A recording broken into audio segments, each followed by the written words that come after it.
Hi, and welcome to this trip report. This is a fairly unique trip report because not only are we flying out of a brand new airport in India, that is GOX, that is North Goa International Airport, Manohar International Airport, or Mopa International Airport, depends on what you want to call it.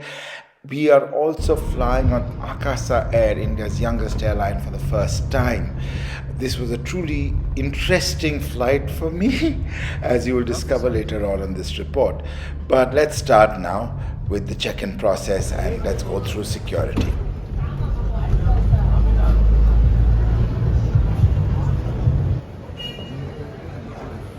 The covered walkways at the entrance to the terminal did remind me a bit of Kochi Airport down in Kerala.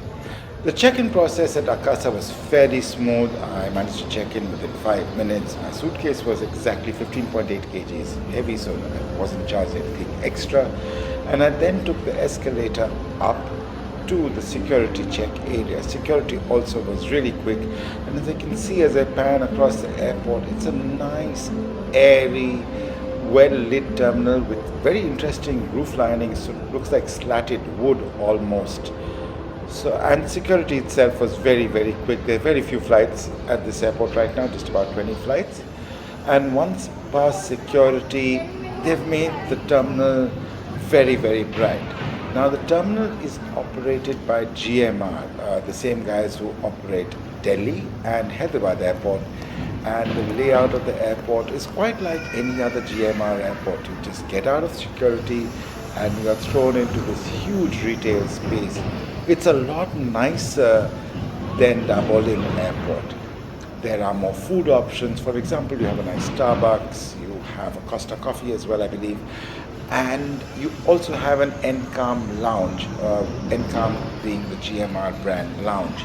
The one negative, something I didn't know, but a friend of mine told me later, was that there is no bar at this airport. Something really ironic given that there are wine shops every 50 meters in Goa.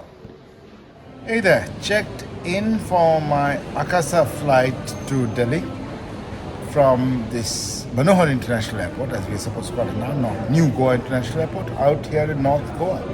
It's a fantastic terminal. It's a very nice, very airy. I'm just going to walk around. It's got a very Goan theme to it. Oops, sorry about that. As you can see behind me, it's got houses that look very colorful. I don't think Goa looks like this anymore. But the terminal itself is very nice, very bright. It's got a lot of retail options, a lot of food options, better options than Dabolim. And if you're staying out in Anjana, Mapsa, Asagaon, Vagator, Mojim, Arambol, it makes sense to fly into Mopa. But when the connection to the highway is built, you'll be able to get to South Goa also fairly quickly. It's far, far superior to what Dabolim is. And there's a Starbucks in departures as well, which is something that Dabolim doesn't have. So we are walking through the terminal now. As you can see, the retail space is very much like Delhi and Hyderabad. And that isn't surprising because the airport is also run by GMR. But what I like about the airport is very, very well lit, very, very bright, very nice ceiling. And you can see aircraft behind me. There are 9 flights remaining for the day and 4 of them are operated by Akasa, India's youngest airline. And I'm on one of them. The next Akasa flight, which is going to fly to Delhi. So yeah, a very nice terminal, well done by everybody involved. It was soon time to board Victor Tango Yankee Alpha Lima, a 4-month-old Boeing 737-8 MAX. Pretty interesting, my 5th flight on a MAX and the first flight of mine on Akasa. So we boarded Akasa flight QP 1358 back to Delhi Terminal 2 from North Goa International Airport. Nice boarding. It's quite nice. You can see the scimitar winglets of the 737-8 MAX. This is my 5th flight on a MAX, I think. Quite nice. Nice airy cabin, nice blue seats. It still has a business class cabin, this plane. It was supposed to go to jet. This is Victor Tango Yankee Alpha Lima. Nice flight, nice seats. I'll I'll just show the seats. I was seated in 5 Alpha, the second row of economy seats after 3 rows of business class seats. I'm 5 foot 11, so legroom wasn't too bad at all, with a bit of space. The seat had a USB-A charging point, and the seat pocket, of course, had the safety card and Akasa's in-flight menu, Cafe Akasa.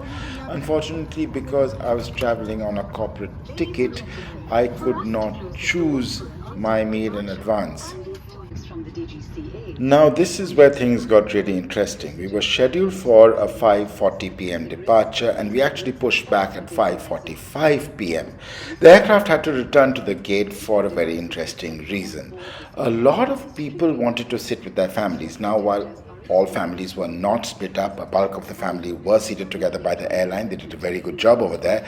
Many people insisted on sitting with their families, and one of those people was the gentleman in front of me in seat 4A, who put his 6-year-old son on his lap. Now, these guys were a group of 7 passengers, and they had all of row 4, and the 7th passenger, this gentleman, was in row 16. Now that sucks, but I think the airline did a good job by actually seating 6 of them together. There were many other cases like that, and these guys refused to listen to the cabin crew, and the plane had to pull back to the gate so that they could bring in the heavies from the ground crew to tell people to sit down or they will be deplaned otherwise. Now, all this took time. The aircraft had spent some time running its engines and the APU and needed to top up on fuel. When that was announced, all hell broke loose in the cabin because many people thought the aircraft had not been fueled properly. Frequent flyers were not really upset. They knew that they'd been, doing nothing for almost an hour, so this was no big deal. But this could not be explained to the passengers, and eventually the captain had to come out into the cabin and explain this to passengers, speaking in Punjabi, Hindi, and English, to tell the passengers, listen, stuff like this happens. We are getting later and later. If you guys don't calm down, we'll be even more delayed. So eventually we pushed back again at about 6:40, 1 hour after our scheduled departure. But as a result, we were treated to a landing of another Akasa Boeing 737 MAX coming in from Bengaluru and a very, very picturesque sunset takeoff from Goa North's runway 28. Or is that Manohar International Airport? I think I should call it Manohar International Airport. Sit back, relax, and enjoy it as the CFM LEAP 1B engines spool up for our takeoff into the great orangey sunset.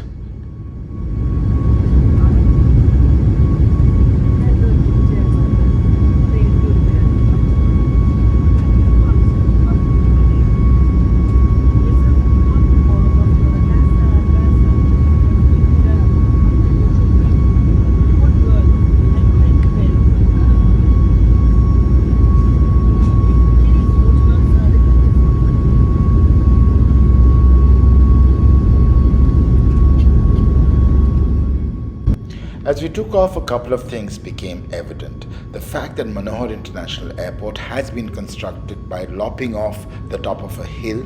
This is why many environmentalists were against the building of this airport. The greenery around the airport is fantastic.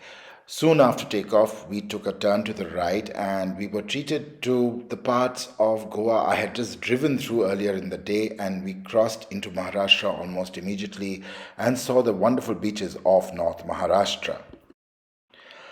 So service began soon afterwards, and because the corporate booking doesn't allow you to pre-select a meal, I was stuck with a cup of instant noodles and a Coke Zero. We were treated to a wonderful sunset over India's west coast. Unfortunately, the windows were horribly dirty, and when I was using the wide angle on the iPhone, it really couldn't see much, and even on regular 1x mode, you couldn't get much. We flew directly over Bombay, got a great view of the ships out on Mumbai anchorage, but for the rest of the flight, I was listening to the excellent Empire podcast by William Dalrymple and Anita Anand. After uneventful 2 hours, 10 minutes of flying, we were treated to some awesome views of Delhi International Airport on our approach, on our downwind leg to be precise. Unfortunately, the pilots put on the landing lights, as they have to at night, and this really brought out the dirt and grime on the window to the max. But that did not stop me from noticing how bad traffic was at Delhi at 8:45 p.m. at night. On the right of the video, you can see NH48, that is the Delhi Gurugram Expressway, completely clogged up. There's a lot of construction going on over there right now, and that wasn't looking pretty at all. As you enjoy the views of Delhi as the flight approaches runway 27 for a 1 hour delayed landing, what are my thoughts on Akasa?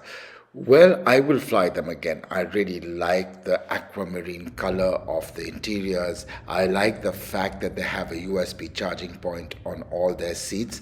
This is not standard across all their aircraft. Akasa has been building up their fleet and has taken up a lot of aircraft that were not taken up by other operators, including Jet Airways.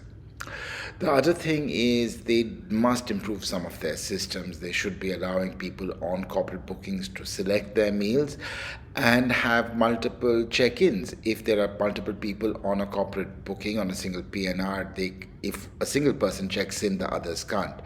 Could they have handled the passenger issue better? Yes, I think the captain could have come out sooner, but he might not have known what was happening at the back of the plane. But all in all, decent service. I'll definitely fly them again. I think there are some teething troubles, but the airline will be getting them. My luggage also came out fairly soon, and it was a generally nice flight and a fantastic airline and new airport.